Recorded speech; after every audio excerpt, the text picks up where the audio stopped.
Hello friends, మీకు తెలియని విషయాల్ని నాకు తెలిసినంత వరకు చెప్పడానికి మీ ముందుకు వచ్చేసా. నా పేరు తేజ. మీరు చూస్తున్నారు మీకు తెలుసా యూట్యూబ్ ఛానల్.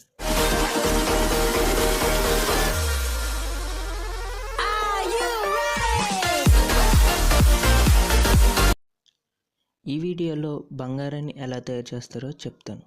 ప్రపంచంలో అరుదుగా దొరికే మరియు అత్యంత ఖరీదైన లోహాల్లో బంగారం ఒకటి.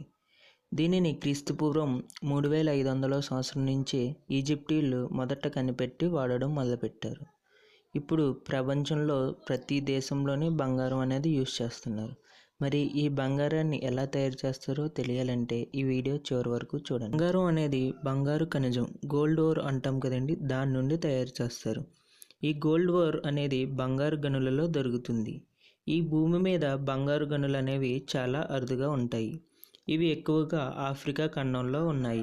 మన ఇండియాలో కూడా కర్ణాటక రాష్ట్రంలో రాయచూర్ ప్రాంతంలో ఉన్న రాయచూర్ గోల్డ్ మైన్స్, అలాగే కోలార్ గోల్డ్ ఫీల్డ్స్, కేజీఎఫ్ వంటి మైన్స్లో మాత్రమే బంగారం దొరుకుతుంది. కేజీఎఫ్ని 2001లో భారతదేశం మూసేసింది. ఇప్పుడు కొత్తగా ఉత్తరాఖండ్లో కూడా ఒక గోల్డ్ మైన్ ఉన్నట్టు గుర్తించారు. ఇలా గుర్తించిన బంగారు గనుల నుండి బంగారు ఖనిజాన్ని తవ్వి బయటికి తీస్తారు. బంగారం అనేది గనులలో భూమి ఉపరితలం నుంచి 1/2 కిలోమీటర్ లోపల నుండి అనేది ఉంటుంది. గనులలో గృహాలు వంటివి తవ్వి వాటి ద్వారా బంగారు ఖనిజాన్ని బయటకు తెస్తారు. ఇప్పుడు అలా బయటకు తీసిన బంగారు ఖనిజాన్ని రిఫైనింగ్ చేస్తారు. బంగారు ఖనిజంలో పెద్ద పెద్ద రాళ్లతో పాటు ఇసుక, మట్టి మరియు ఇతర చెత్త కలిసి ఉంటాయి. వీటన్నిటి నుండి బంగారాన్ని బయటికి తీయడాన్నే రిఫైనింగ్ అంటారు. దీనిని మొదట్లో నీటితో కలిపి జల్లెడ చేసేవారు. ఇలా చేయడం వలన మట్టి వంటి చెత్త నీటి ద్వారా బయటికి పోయి బంగారం జల్లెడలో మిగిలేవి. ఆ తర్వాత ఈ జల్లెడలను మిషన్స్తో జత చేసి బంగారాన్ని సపరేట్ చేయడానికి వాడేవారు. కానీ ఇది చాలా ఖర్చుతో కూడిన పని, అలాగే ఎక్కువ సమయం పడుతుంది. అందుకే ఈ కాలంలో సైనిడేషన్ అనే పద్ధతిని వాడుతున్నారు.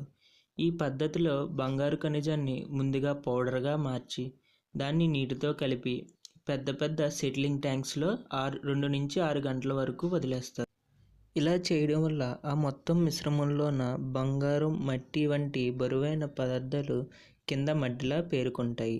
అలాగే దుమ్ము, ధూళి, చెత్త, చెదారం వంటివి తేలికైన పదార్థాలు నీటితో పాటు పైన ఉంటాయి. ఆ పైన ఉన్న వాటర్ని బయటికి తీసేస్తారు. తర్వాత మట్టికి తక్కువ మోతాదులో కలిగిన సైనిడ్ మెటల్ని యాడ్ చేస్తారు. ఇప్పుడు ఈ మొత్తం మిశ్రమాన్ని ఎజిటేషన్ ట్యాంక్కి పంపిస్తారు. ఇక్కడ ఒత్తిడి కలిగిన గాలిని పంపిస్తారు. అలా మట్టిలోకి గాలిని పంపించడం వల్ల గాలిలో ఉన్న ఆక్సిజన్ బంగారం మరియు సైనిడ్ని కెమికల్ చర్యకు గురి చేస్తుంది. అప్పుడు దీనిలో బంగారం అనేది సపరేట్ అయ్యి పైకి తేలుతుంది. దీన్ని కలెక్ట్ చేస్తారు. ఇలా కలెక్ట్ చేసిన బంగారం పూర్తిగా 100% బంగారం కాదు. కేవలం ఇందులో 80% మాత్రమే బంగారం అనేది ఉంటుంది. ఇప్పుడు దీనిని ఫర్నెన్స్ కొలుములోకి పంపిస్తారు. అక్కడ ఈ బంగారానికి మెగ్నీషియం డయాక్సైడ్, ఫ్లోరైడ్, బోరాక్స్ వంటి కెమికల్స్ని కలిపి 1600 డిగ్రీల వేడి వద్ద కరిగిస్తారు. ఇలా కరిగించినప్పుడు బంగారంలో ఉన్న మలినాలు, చెత్త అంతా స్లాగ్ రూపంలో బయటికి వస్తాయి. ఆఖరికి అడుగున 100% ప్యూర్ గోల్డ్ అనేది మిగులుతుంది. అలా కరిగిన బంగారాన్ని మౌల్డింగ్ బ్లాక్స్ అచ్చులలోకి పోస్తారు. అలా పోసిన 4 నిమిషాలకి బంగారం గట్టిపడుతుంది. మరో గంట సేపు అలా వదిలేయడం వల్ల అది బాగా చల్లారిపడి మనం వాడే 24 క్యారెట్ల బంగారు అచ్చులా తయారవుతుంది. ఇలా తయారు చేసిన అచ్చులు 99.99% ప్యూర్ గోల్డ్. దీన్నే మనం 24 క్యారెట్ గోల్డ్ అని అంటాము. అలా మారుతుంది. ఇలా మారిన 24 క్యారెట్ గోల్డ్కే మనం 2% కాపర్ లేదా జింక్ని కలిపి బంగారు ఆభరణాలుగా మారుస్తారు. ఇదేనండి, బంగారాన్ని ఇలాగే తయారు చేస్తారు.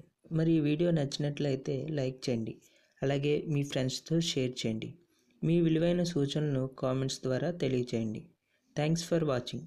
మరో వీడియోతో మీ ముందుకు వస్తాను. Bye friends.